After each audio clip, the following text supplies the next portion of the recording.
Quando a gente vai ver quais são os tratamentos para o trauma, a gente vai ver, tratando o trauma, você elimina os sintomas da ansiedade. Então, tem muitas linhas aí de tratamento recomendadas pela APA, que é a Associação Americana de Psicologia, e por outras também associações de psicologia, principalmente a exposição prolongada, ou seja, fazer uma exposição ao evento estressor, ao evento traumático, é uma técnica também utilizada, mas tem que ser feita com muita cautela para que você possa gradativamente, com mais segurança, ir se expondo àquilo que você mais teme, né, no trauma. A terapia cognitiva comportamental, claro, né, que é o trabalho, e a terapia cognitiva por processos também, eu trabalho com ela e ela é bastante indicada para tratar o trauma também, né? E esses tratamentos têm uma larga evidência científica, focadas no trauma, não é? E aí, acessando diretamente as memórias traumáticas, os eventos traumáticos, os pensamentos e sentimentos relacionados ao trauma. E aí a gente vai trabalhar aqui como que elas funcionam, indicar para vocês, e claro que vocês possam ficar mais tranquilos ao participar de uma psicoterapia, né? Então, o transtorno de estresse pós-traumático, ele é crônico, né? E ele é um processo, geralmente, que traz com frequência uma debilidade mental e pode desenvolver depois do trauma problemas familiares, pessoais, e eles muitas vezes acontecem principalmente nessas zonas de combate militar, ali no Vietnã. Muitos estudos sobre o trauma vieram da guerra do Vietnã, os soldados americanos ali que sofreram muitos traumas, eles são bastante estudados aí quais os tratamentos que mais indicam para eles, né? Desastres naturais, assaltos sexuais ou perdas inesperadas, né? Como a perda de um ente querido ou uma outra perda que você tem aí, às vezes, ou a própria ideia de você ter uma perda de um ente querido já te gera um trauma também, né? A maioria da população no mundo, e aqui as pesquisas mostram a população nos Estados Unidos, ela é exposta a algum evento traumático, né, durante a vida toda. Aqui, nos Estados Unidos, as Torres Gêmeas, né, o 11 de setembro, ele é famoso aí por um corte, uma mudança no mundo. A gente está vivendo aí a faixa de Gaza ali em Israel e os palestinos. No Brasil, a gente tem aqui as calamidades de enchentes do Rio Grande do Sul, também a gente teve os desastres de Brumadinho ali, da Vale, né, Mariana, e em outros desastres que o mundo todo sofre mesmo, né? E cerca aí de 10 a 20% das pessoas que foram expostas ao trauma, ela tem sintomas persistentes e são associadas a um impedimento da vida dela, né? E o trauma, ele é associado a uma grande gama de problemas, com dificuldades do trabalho, dificuldades sociais, disfunções sociais, problemas de saúde mental também, né? E é claro que a gente precisa entender que o trauma ele não está relacionado só aos eventos externos. Então, o DSM-5, que é aí o manual de psiquiatria recente, né? Vão haver agora em 2025 uma nova publicação. Ele vai falar também que o trauma está relacionado também a eventos experienciados diretamente pelas pessoas, mas também por membros próximos da família, amigos próximos, ou uma repetição de exposição à aversão dos eventos traumáticos. Então, o trauma, ele vai... Qual que é o diagnóstico, as características do trauma? Um intenso medo, uma sensação de fragilidade muito grande, um horror presente aí na resposta traumática do indivíduo mesmo, né? E a gente precisa, muitas vezes, entender que esse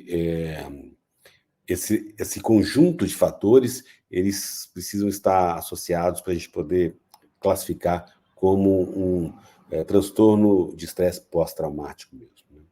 E aí você tem vários tratamentos, como eu indiquei, alguns focados no trauma, especificamente na intervenção do trauma, e outros na não intervenção focada no trauma. Então, existem aí várias alternativas. Eu trabalho mais inicialmente com uma exposição não direta no trauma, para depois a gente entrar numa vivência especificamente traumática. Eu já falei aqui de uma técnica que eu utilizo muito, que é por imagens, né? As técnicas, os estudos de trabalho mental com as imagens são muito promissores. E aí, quando você trabalha não diretamente com pensamentos, com memórias, com sentimentos relacionados ao trauma, né? Você pode trabalhar para aliviar, eliminar o trauma com uma outra abordagem que não é tão direta assim nos pensamentos, nas memórias, nos sentimentos do evento traumático. Então, que inclui relaxamentos, treino de imagem, a psicoterapia interpessoal, né?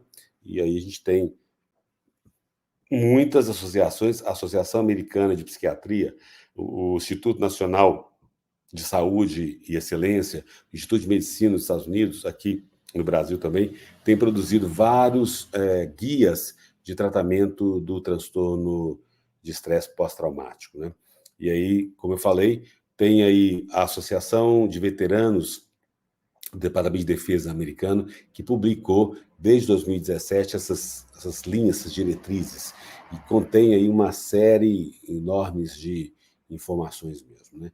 E aí vai discutir como que a psicoterapia ela é eficaz no tratamento do trauma e, consequentemente, da ansiedade também, né?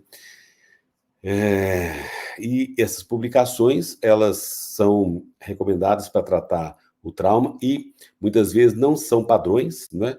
E também não são mandatórios, né? Elas podem ser revistas e flexibilizadas de acordo com as técnicas de cada pessoa mesmo, né? É importante ter essa noção de quais são essas psicoterapias, né?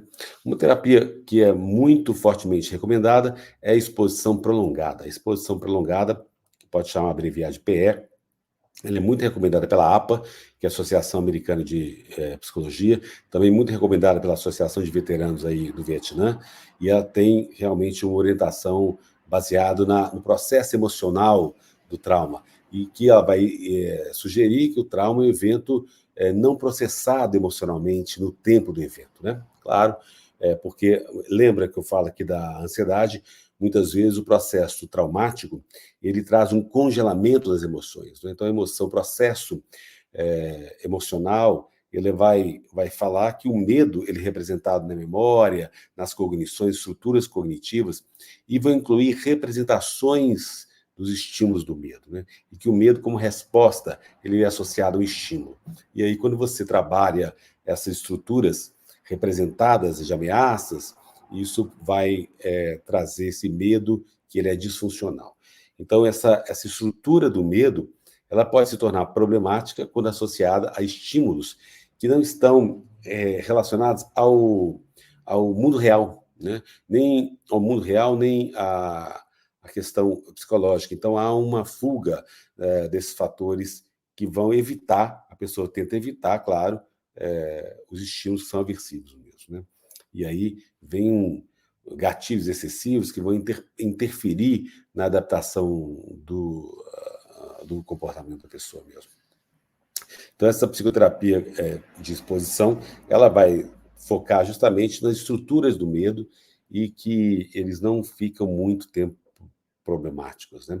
E aí tem duas condições que são necessárias, que é você fazer exposição do trabalho mesmo. O primeiro é o medo aí ser ativado, e segundo, uma nova informação que é incompatível com a informação da estrutura do medo, ela vai ser incorporada na estrutura. Então, à medida que você vai trabalhando na psicoterapia, você vai pouco a pouco desconstruindo esse mecanismo do trauma que foi embutido na pessoa, né? Então, claro que o processo exige uma psicoeducação sobre o trauma, sobre o transtorno de estresse pós-traumático, reações ao trauma, treinamento de respiração e dois tipos de exposição. Em vivo, ou seja, você vivenciar a situação muitas vezes aí traumática que você viveu no real, e também essa exposição imaginária, você imaginar essa cena. Como eu falei, eu trabalho mais com as imagens, que elas possam ser mais amenas para a pessoa no primeiro momento, para ela ter mais segurança, e pouco a pouco ela vai se libertando dessa evento traumático, né? O trabalho com a respiração, retreinar é uma habilidade, né? Você saber respirar, para você ter, em situações de estresse, por exemplo, uma crise de pânico, um ataque de pânico, você realmente conseguir acalmar o cérebro e o corpo através da respiração mesmo, né? Muitas vezes as pessoas com ansiedade, com trauma, elas vão evitar ir a alguns lugares, sair de casa, pela resposta de medo que elas vão ter ali repetidamente, né? E à medida que você vai se sentindo mais seguro, você vai se expondo a essas situações, o estresse vai diminuindo pouco a pouco. E quando você também busca memórias, pensamentos, emoções ao redor do medo, mas também transformadas, né? Você tem uma narrativa do trauma, ele vai realmente mudando as conexões neurológicas e esse processo emocional, ele vai pouco a pouco trazendo um alívio emocional às pessoas mesmo, né?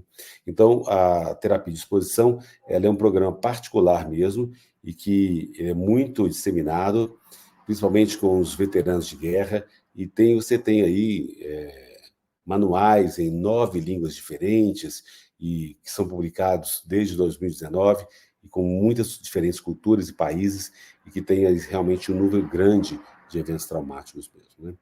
E é importante você estar realmente com um profissional, um psicólogo que entende desses procedimentos para você estar mais seguro também, né? É claro que a psicologia cognitivo comportamental, a terapia cognitivo comportamental no trabalho, ela é muito recomendada também pela APA, pela Associação dos Veteranos de Guerra, e ela tem um roteiro, uma guia, né, para tratar o transtorno de estresse pós-traumático. E a ideia da terapia cognitivo comportamental, ela vai estar focada no desenho social cognitivo aí e no processo emocional, né? E ela vai estar aí levantando, ver se faz sentido a questão do que aconteceu, trabalhando frequentemente com as distorções cognitivas, né, do mundo, dos outros, e como que você pode integrar mais o evento traumático em esquemas anteriores que você já vem, né? E aí, muitas vezes, as pessoas assimilam, acomodam e reacomodam também para assimilar essas novas informações e mudar a mentalidade para diminuir, por exemplo, a sensação de culpa do evento traumático mesmo. Então, um exemplo a pessoa muitas vezes ela acha o seguinte: olha, por que eu não lutei com mais força? Foi minha culpa eu ter sido assaltado, né? E, na verdade, é uma fatalidade, e a acomodação ela é o resultado de uma mudança, de uma alteração nas crenças, né? Uma alteração suficiente em como você pode ter um novo aprendizado. Eu, muitas vezes, não pude prever que aquele assalto ia ocorrer, né? E aí, outra acomodação é feita, mudando suas crenças, e muitas vezes para prever que o trauma não aconteça no futuro, né? E aí você está criando novas crenças, muitas vezes você percebendo o mundo como perigoso, as pessoas às vezes não são confiáveis, né? Muitas vezes você fala, isso aconteceu porque eu não posso confiar em ninguém, né? E aí, à medida que você muda isso, que você fica mais leve, a terapia cognitivo comportamental ela vai ativar memórias, identificar cognições mal adaptativas, e você vai assimilar novas crenças para você sair do evento traumático, e muitas vezes aquelas que tragam uma transformação, uma acomodação maior no trauma, né?